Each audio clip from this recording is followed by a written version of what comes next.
Good morning, church. Morning. Guys, you are getting way better at saying that enthusiastically when I'm up here. I want you to know I see your effort and I appreciate you. So this morning, we are going to start by doing something that we do at the Den. For those of you who don't know what the Den is, it's the greatest day of your life. You're going to find out. Are you ready? Cheryl is ready. The Den is Sunday school for junior high. We call it Den because it makes us sound cool. Right, Isabella? Right. So today we're going to start by reviewing what we have learned about Nehemiah so far. This requires participation.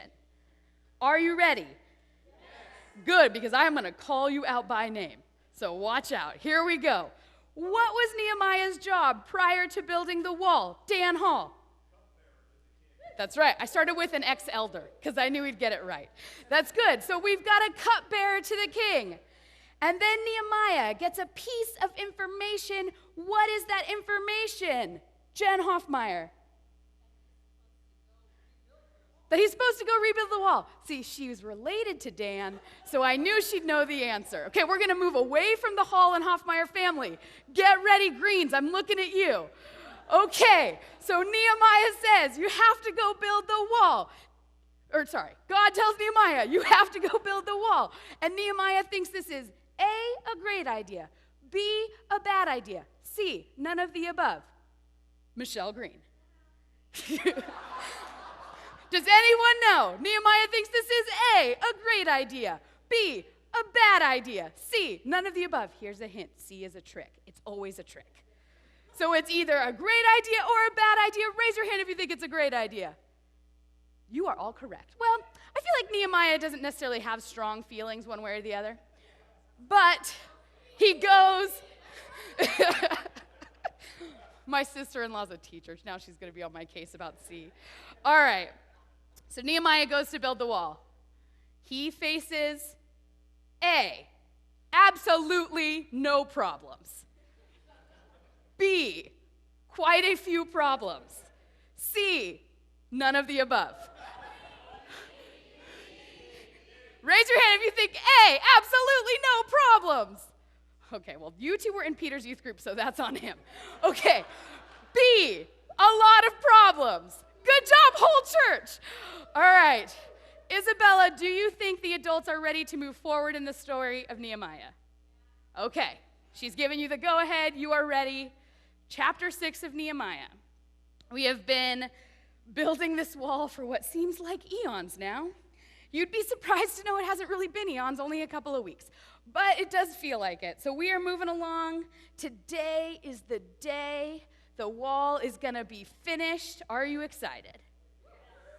Okay, good. I feel like this side of the room is definitely more excited than this side of the room, but we're going to work on it. Craig, I'm expecting you to hold down the cheerleading on this side. Okay, so chapter 6. I'm going to begin at verse 1, and I will read through verse 15, and I expect grace when I pronounce the names in this section. Are you ready? Here we go. This is the word of the Lord. When word came to Sanballat, Tobiah, Geshem the Arab, and the rest of our enemies that I had rebuilt the wall, and not a gap was left in it, though up to that time I had not set the doors and the gates, Sanballat and Geshem sent me this message. Come, let us meet together in one of the villages on the plain of Ono. But they were scheming to harm me, so I sent messengers to them with this reply. I am carrying on a great project and cannot go down. Why should the work stop while I leave it and go down to you? 4 times they sent me the same message, and each time I gave them the same answer. Then the 5th time, Sanballat sent his aide to me with the same message, and in his hand was an unsealed letter, in which was written, It is reported among the nations, and Geshem says it is true, that you and the Jews are plotting to revolt, and therefore you are building the wall. Moreover, according to these reports, you are about to become their king, and have even appointed prophets to make this proclamation about you in Jerusalem. There is a king in Judah. Now this report will get back to the king, so come, let us meet together. I sent him this reply. Nothing like what you are saying is happening. You are just making it up out of your head. They were all trying to frighten us, thinking their hands will get too weak for the work, and it will not be completed. But I prayed, now strengthen my hands. But I prayed, now strengthen my hands. One day I went to the house of Shema, son of Deliah, the son of Metabel, who was shut in at his home. He said, "Let us meet in the house of God, inside the temple, and let us close the temple doors, because men are coming to kill you. By night they are coming to kill you."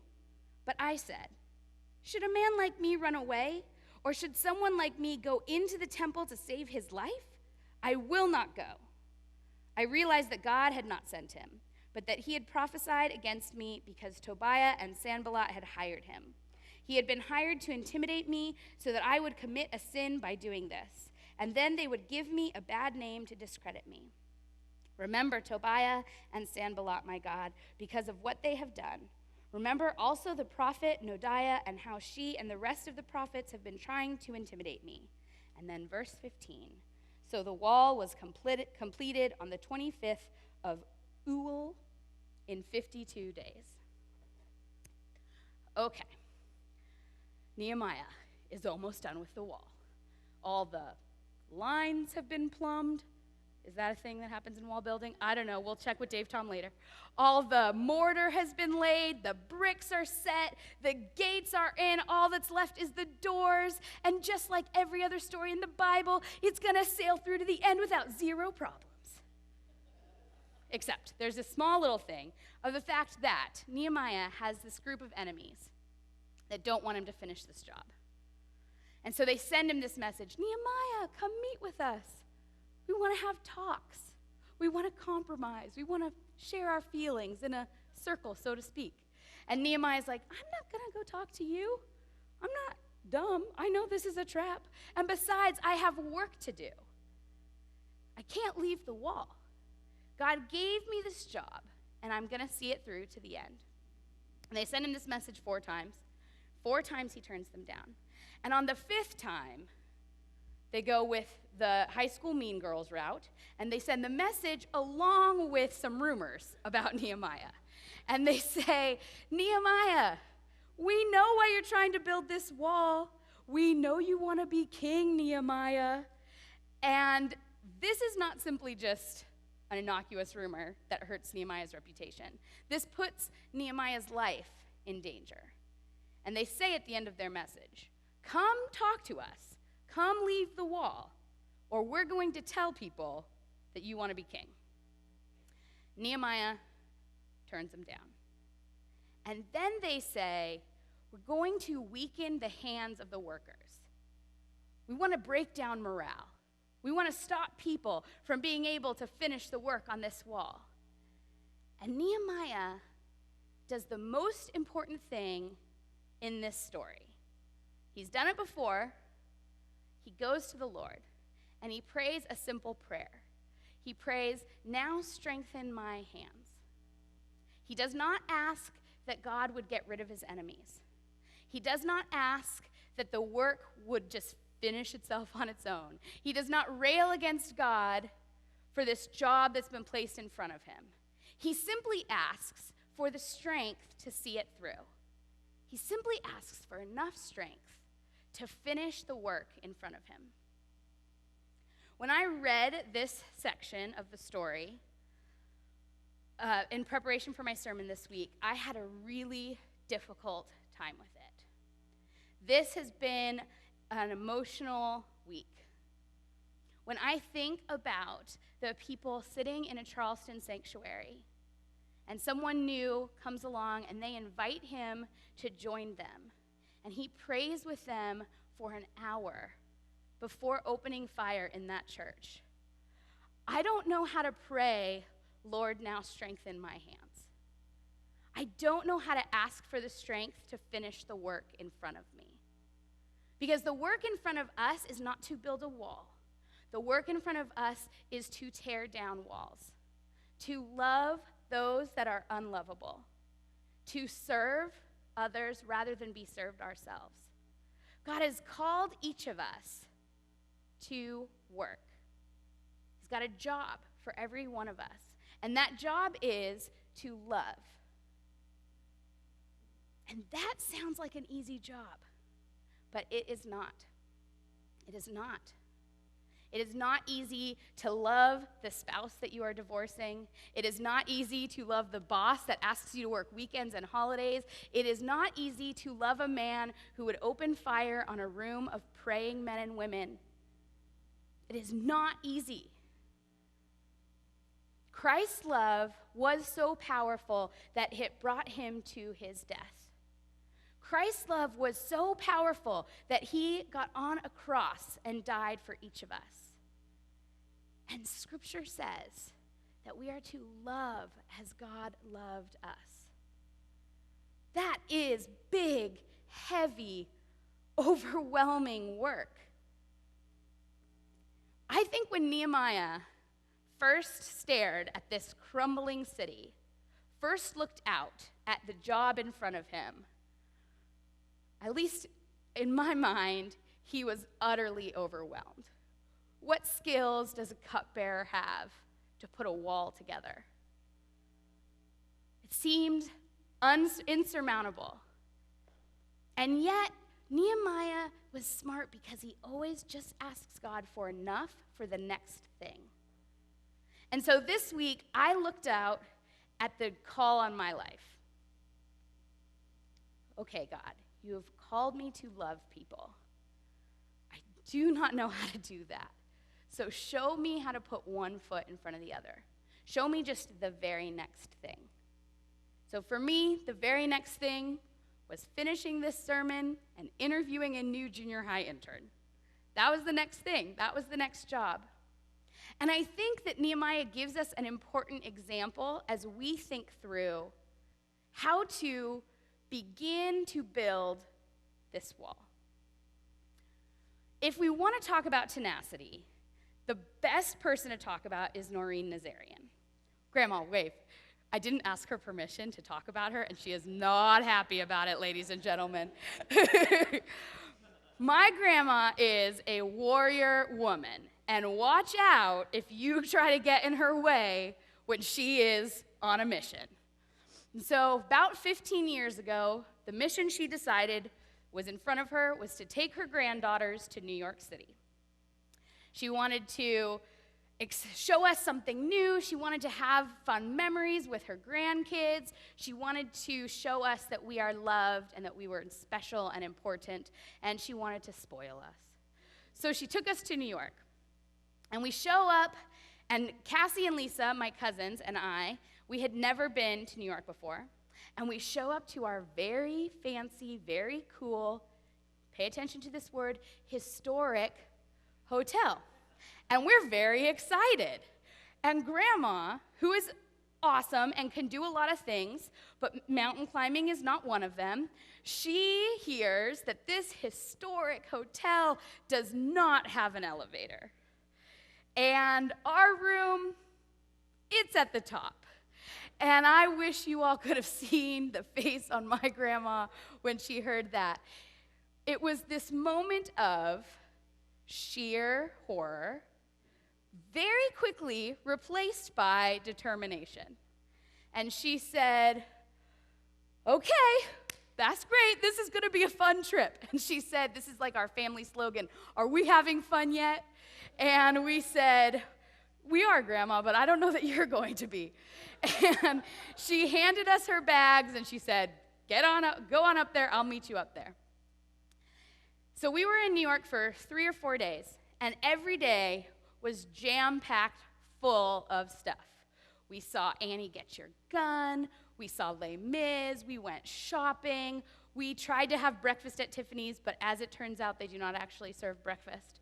We went to Ellis Island and saw the name of our great-grandfather who had come from Armenia.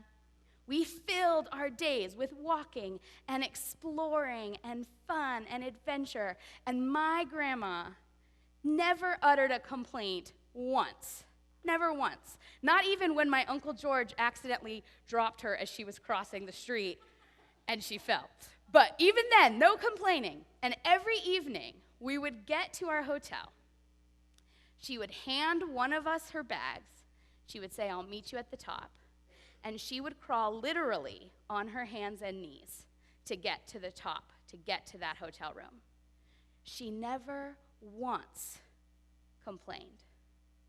She just looked at those stairs like, this is the mission in front of me, this is what God's put in front of me, and so I am going to climb one stair at a time until I get there. God, give me the strength to get to the next step. God, give me the strength to get to the next step. If you talk to my grandma, she will share with you that aging is not as easy as she makes it look. But she says she just asks God to give her the strength that she needs for that day. And then she does what that day has for it. Church, we have a big mountain in front of us. We have a big staircase in front of us. We have a broken world. We have a world in which churches are not safe, schools are not safe. We have a world where social media brings with it complications in relationships. We have a world where our politics are at war, our relationships are at war. Our life is so full of conflict and hate and anger. This world is broken. It is broken. And it has been. It has been since its creation. But we are given the task to help mend it. God gives us enough strength in these hands to do the thing in front of us. And that looks different for everybody. That may be volunteering with the Sunday school for the summer. That may be serving at our homeless lunch. That may be flying across the world and helping in an orphanage in Africa. That may be holding your tongue, or your fingers, so to speak, on Facebook before responding to a political post that your uncle posted. That may be, it's a lot of things. There's a lot of things in front of us. What is God asking you to do? And then, once you know what that is, ask him, God, give me the strength for just the next day. Give me the strength for just the next moment. Help me put one foot in front of the other until I have gotten to the top.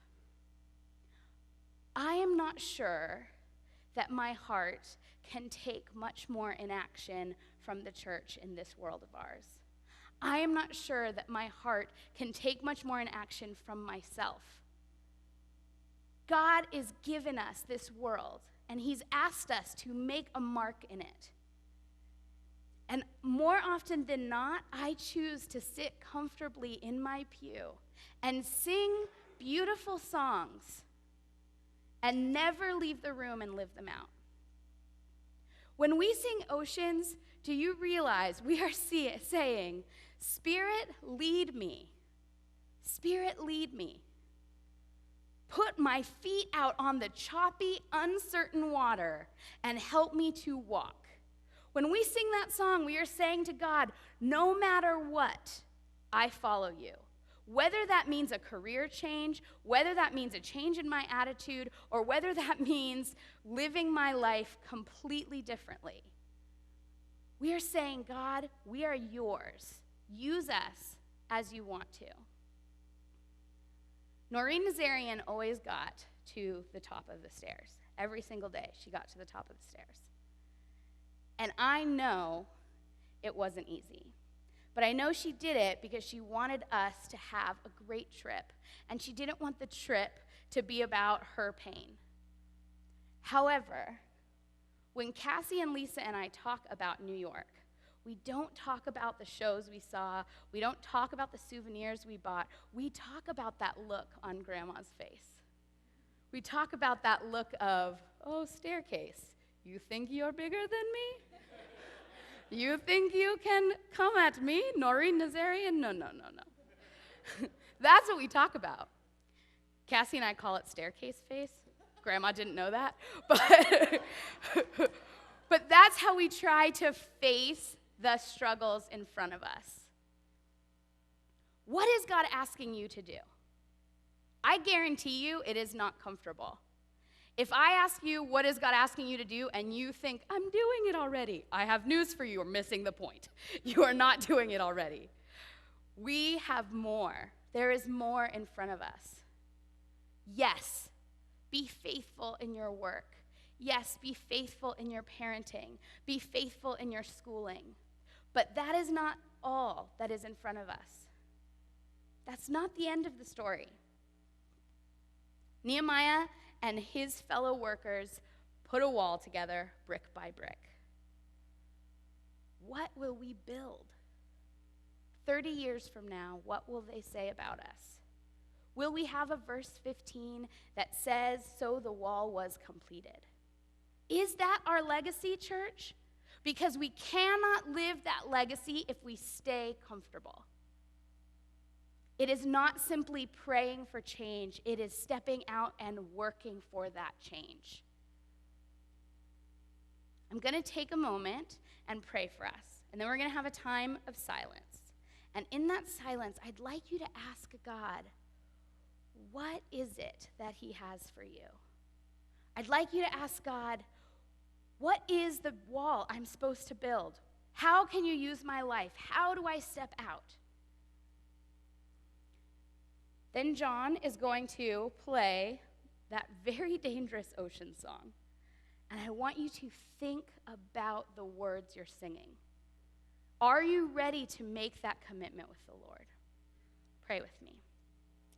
Father, I thank you so much for this morning and this time we have to learn more about who you are.